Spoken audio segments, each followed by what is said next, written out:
This is Mississippi, where right now they have been dealing with a water crisis for not just the last few months, because people only talk about the recent incident, but Jackson has been dealing with water issues for many years. Yeah. Many years. The And governor. I just want us to be clear. That is who, but you know what? This is what happens when people don't vote. This is what happens when people vote against their own interests because of religious ideology. This is what happened when people are not, enabled to engage in our society in a way that we need them to because of the barriers that we put in front of them to engage. This is what happens. Can you just allocate that money to anything? Like, I know they're embezzling, but in a situation where there are these water crisis issues, could money from, what is this, like the T, what is this thing? I don't know. No, so families, poverty. It's TANF. So no, you have to, federal funding is very clear how you can allocate it. So as it relates to the water crisis, a lot of it is put on local governments to have to continue to support the infrastructure. And if you don't have the money or you don't have the ability to raise, either take a bond out or have raise your water rates to support it, the infrastructure falls on local municipalities, not the state and not the federal government.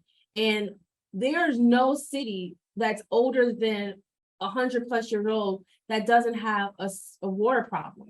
It's just that we've been able to maintain and repair it over time, but it's a cost. And it's not something that should be on us.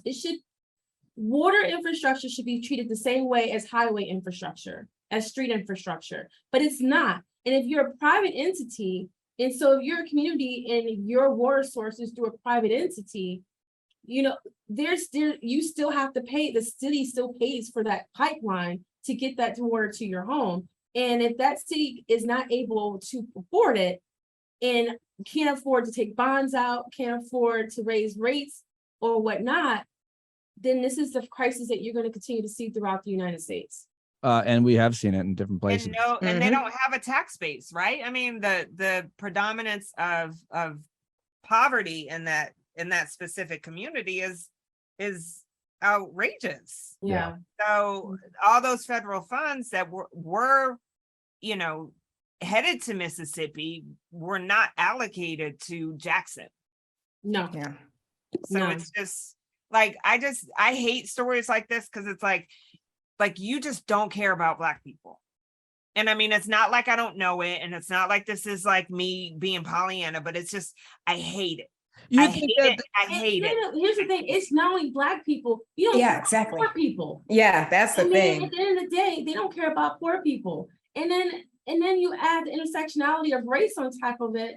It just compounds the trauma that our Black community continues to have to endure. And you wonder why they don't break all the time. And it doesn't matter. It doesn't matter if you are, and I hate to like put people in a scale, but if you're at the top of the food chain or the bottom,